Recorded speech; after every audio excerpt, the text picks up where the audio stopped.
Hey guys, it's Bryony, and today I'm going to be talking about makeup, and more specifically, why I choose not to wear it.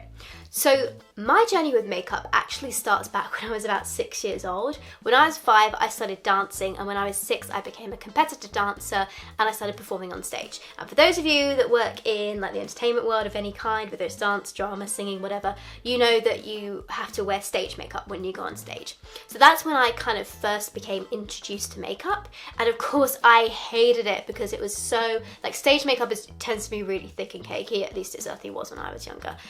So like you had this thick foundation on and this blusher and bright red lipstick and eyeshadow like up to your eyebrows and winged out, and eyeliner, which is awful when you're 6, mascara, the whole lot. And it like now even some kids have fake eyelashes on. Unfortunately, I never was put through that, but I remember that quite well as well. So that's when I was first sort of introduced to the idea of makeup, and if it had been up to me, I would have never chosen to wear it at all on a daily basis, even in a more subtler version.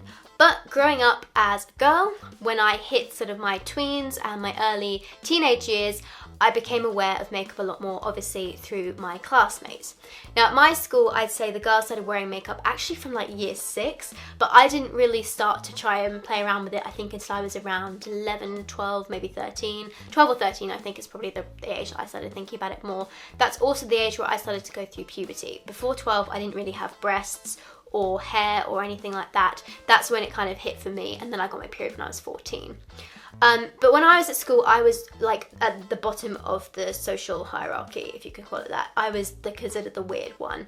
Always was. Now I love being weird, but of course when you're at school and you're the one that doesn't quite fit in, it can be really difficult. So I think that I started like really playing around with makeup more as a way to sort of fit in with the others than for me actually wanting to wear it myself. But around 12, I started to get into it more. My mum, I remember, took me to get on my makeup and stuff, and I think because like it's seen as just a natural progression for girls, she was on board with me doing that. She helped me buy like tinted moisturizer and blusher and all that kind of stuff. And I started wearing it. When I was a teen as well, like the big craze then, you know how like highlighters all the thing now? That wasn't around, or at least it wasn't big. When I was a teenager, it was bronzer. Everyone had to have bronzer. And then over the years, there's just been like new things added. I've no idea what's even really in the space now. I mean, I watch Jeffree Star videos, but like that's as far as I go with makeup. Like I don't really know what's going on with it. But back when I was a teen, it was bronzer. And I remember one day I must have like messed it up because my school day started really early. I had to get up at 7. It's really dark most of the time of the year when you're getting up in our school year. So I must have been doing it in my wonky light by my sink, and I just messed up the bronzer here and I had this big streak. And I was quite embarrassed when one of my friends pointed out to me. She was like, "You've got an orange streak across your chin." So yeah, that was one of my fails with makeup as well. But that was when I really started to get into it, and I thought, okay, to be one of the big girls and to be growing up, I need to be wearing this every day. I've got to get it all down, all practicing and all that kind of stuff. And that's where I started to wear makeup on a daily basis. But then when I was around 13 or 14, I can't remember exactly, there was one day where, I'm not sure why, but for some reason I either didn't have time to put my makeup on or I couldn't be bothered, and I was just going shopping with my mum, and I decided not to put it on. It was either a time thing or, as I said, couldn't be bothered. Went down to the car, got in with her, went off, we drove to the shopping centre, parked, got out and went in the lift. And I can vividly remember this, but I got out of the lift and I was so self-conscious. I felt like everyone was staring at my skin, at my face. Obviously I was a teenager, so I probably had I've never had really bad acne, but I mean, you can see now, like, I get spots anyway. It's just normal part of like having the female hormones and stuff. But yeah, like I think I must have been super like hyper aware of it and thinking everyone was looking at me. In reality, they were probably just looking at me because I was a human being walking past them, and it was just a brief glance of, you know, who's who, let's have a look at who's around us. But I thought they were staring at my face. And very quickly I realised, oh my God, Bryony, this is not healthy. What have you done to yourself? I swore I would never become that person who couldn't leave the house without makeup on, and that's what I'd become. I was terrified. I hated it. And from that day I went complete cold turkey and I didn't wear makeup again. I literally just stopped. I was like, this is unhealthy, this is not right, it's wrong, you need to reverse this, and I stopped. The first few days were awful, but honestly, after about a week, I'd flipped back to being totally fine with it. It was just that one time, first after wearing it for so long, constantly on a daily basis and every time I went out, that I suddenly had that flip back. But it really wasn't as hard to reverse as I thought. But you become so, like, the makeup becomes such a part of your routine that you think it's normal, that when you don't do it, you think people are staring at you, or you're going to look weird or wrong and all this sort of stuff. And in reality, you don't. It's just in your head. But I knew it wasn't healthy, so that's when I stopped. It wasn't until several years later that I started wearing it again. And this would have been around the time, actually it was around when I was 18. The only reason I started wearing makeup again at 18 was because my one insecurity, and I'm very lucky I only have one, but it is the fact that I have a baby face, as you could probably tell. So if you're not familiar with my channel, you would never be able to guess my age from looking at me. I'm actually 21, but people tend to think I'm a teenager because A, I'm petite, I'm 5'2", but also B, I have this baby face, which I don't really mind. But the one thing it's always made me very self-conscious with is with work and with dating. So I used to, because of my business, if I was having a business meeting with someone, I was always worried I wasn't going to be taken seriously because I was so small and I looked so young. So I put makeup on then to try and make myself appear a bit older.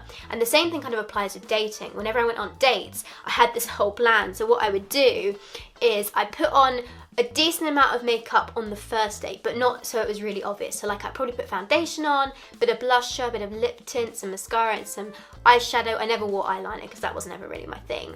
But I would do that to kind of go and meet the guy, and hopefully I hoped it like kind of make me look a bit older because it can kind of chisel your cheekbones. Does help a little bit with baby faces. And then my plan was if I liked the guy, the next time that I saw him I'd kind of take a bit of it away. So possibly wouldn't put foundation or blusher on, but still kind of keep the lip tint and the mascara and maybe the eyeshadow or whatever. And then the third time I saw him, go completely barefaced. So it was kind of like a gentle, gently reducing the bits, so it was like gradually becoming to see what I look like most of the time, because I obviously don't wear makeup on a day-to-day basis anymore. So he'd need to see me like that. And then I realised literally none of them ever noticed, ever, that I was wearing makeup or I wasn't wearing makeup. They couldn't tell unless you're wearing really bold makeup and it's like bright purple or, you know, really defined eyes or something like that. The chances are they aren't gonna have a clue that you've worn it. So I realised, why am I doing this and stressing about this when they don't even notice it? So I think it was only about a year ago, but I stopped doing it when I went on dates, and I haven't noticed a thing since. It's never been a problem, and I feel so much more confident because I'm like, they're seeing the real me up front, and that's actually a benefit. So yeah, but that was the only reason I went back to it. I don't even wear it for business meetings anymore. I tend to actually wrap my hair now, bizarrely. There's a couple of professional wraps. I've done one of them on my vlog channel as well, actually, if you're interested. There's this particular wrap you can do, which A, I do when my hair is a complete mess or I can't be bothered to deal with it, but B, it also can make you look a little bit older. And the other thing I do is I actually wear glasses for like driving and for watching television because I'm short-sighted. So sometimes if I'm going to a meeting, I'll wear my glasses because they're cat eye glasses, and they do make me look a bit older. And I'll also do my hair in a style that's not this plait, which makes me again look like a teenager. So there are other things that I can do without makeup that can help me look older, but makeup can definitely make you look older if you want to for certain things. But I've just learned that for me personally, I feel much more comfortable if I don't even bother with it. I do still wear it for occasions like, you know, big events and stuff when I'm dressing up, and I consider it kind of part of the costume, a bit like dancing. Now that I've finished dance, I don't need to wear stage makeup, but the rest of the time it's certainly not something I wear on a daily basis or ever intend to. And one of the big reasons I wanted to make this video is because I'm aware that a lot of you guys that watch me are younger, or in your like early teens or in your mid-teens, and you're at that stage where you're trying to fit in, or you're maybe experimenting with makeup and it's kind of like a fun thing, and I really want you to try and keep it there and keep it as a fun experimental thing if that's something you're interested in. Don't ever let it get to the point where you cannot leave the house without it on, or you can't do things without it on, or you feel like you're ugly without it, because it's not true and you're absolutely beautiful the way you are. I definitely feel more body confident and more body positive without makeup, and I've noticed it's had an effect on everything, because I've kind of rejected the whole like social view of beauty as it is, because like as you could tell, like I don't do my eyebrows or anything. That's the thing I seem to get the most flack for on YouTube, actually. No one ever comments on this in real life, by the way. No one ever seems to notice unless they're like particularly obsessed with eyebrows. But people will notice that I don't get like my eyebrows threaded or anything because it doesn't bother me. you know. And often people who do have everything done, like their makeup perfect and they work out all the time, they have these slender bodies and all this sort of stuff, they're not actually happy with the way they look because there's constantly something they think they can improve. In fact, if you look at some of the interviews that have been had with the Victoria's Secret Angels, which, you know, I think most people would agree in society are held up as being like the perfect body type. There's probably going to be quite a few air quotes in this video, I apologise. But as having that perfect body type, if such a thing exists, they have some of the biggest insecurities of anyone else because with their bodies, because they're constantly thinking of things they can improve and stuff. And the likelihood is, even if you could get that body type, you're not going to be happy with it. The only reason you should ever really try to lose weight or change your body type is if a doctor tells you you need to do it for health reasons, but otherwise, for the sake of your personal views on your body, you need to learn to love yourself as you are. I never worry about my body shape or the way I look or think, oh, I need to lose weight, or I wish I had a flat stomach, or I wish my thighs were a little bit slimmer. The only thing that I ever went through as a teenager was thinking my thighs were a bit too big, but I was dancing back then, so of course my thighs were had a lot of power in them from like leaps and stuff, so that really helped me to deal with that. I also think, bizarrely, having Lyme disease and going through a chronic illness has helped me with my body image, because everything that was going wrong with me was going wrong internally, but nobody could see it from the outside. So from the outside I could look normal. And I think in some weird way that actually helped me with my body confidence and my own body self-image, which is not something that you'd necessarily think, because a lot of people who go through that tend to develop depression and anxiety and have issues with their body. But for me, it actually worked out better, which is a good thing. But the reality is, even if you aim to get that perfect body type and you go to the gym all the time, to maintain it is going to make you miserable and not going to make you happy. Rather than aiming for a certain size, you're better off aiming to be healthy and love your body the way it is then. My only issue self-confidence wise, as I said before, is my baby face. But even that doesn't really affect me on a day-to-day basis, and I tell myself, you know, there's nothing you can really do about it, so you just have to accept it as it is. And I do for the most part, but I totally get why some people really do struggle with this body self-image, because it is bombarded at us constantly.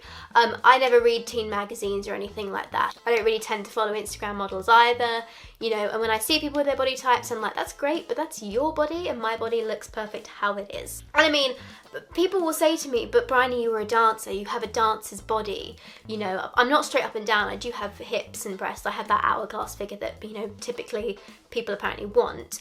But since when, as I said before with the Victoria's Secret Angel models, since when does that dictate that you won't have any self-confidence issues? People could tell you look fabulous, that doesn't mean that you don't have them just because you're slim.